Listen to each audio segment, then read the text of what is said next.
let's take a look at this quick financial leverage example. Okay, reading right in here now.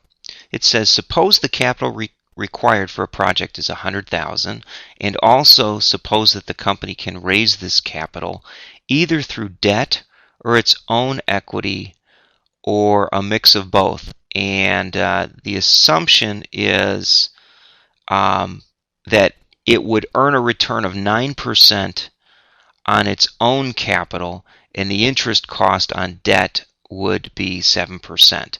Okay, well, this is a pretty good example. All right, I want to talk about option B first, and then option C.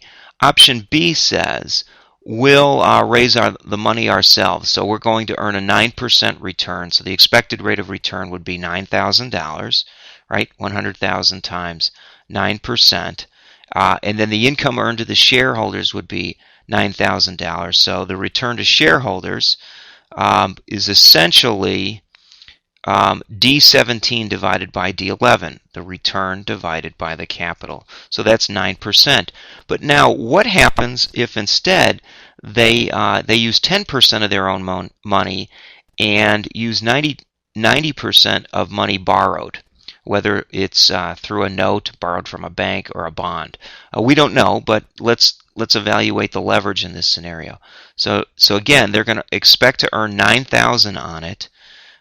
They will have interest cost of $6,300, so we need to back that off, resulting in income to the shareholders of the $9,000 return, the 9% they're going to return on the money, less the interest cost, to derive a net return to the shareholders of $2,700. And then, of course, when we divide that, and I know you can't see it, it's rolling off the screen here. Let me slide this over.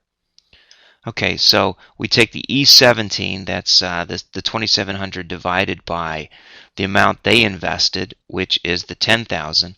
What we wind up with is a much higher return. Let me hit enter to bring that back. Oh, now it doesn't want to bring it back. There we go. I'm going to slide this back over. And what we see is the return is 27%. Now in the extreme case, which is option A, where we do 100% borrowing, the return to shareholders would be infinity, because we'd have to calculate a division, a division by 0. C7, C11, or I'm sorry, a 0 divided by some dollar amount. C7, which is C17, which is $2,000 return, divided by C11. So again, we're dividing by 0. I said that incorrectly.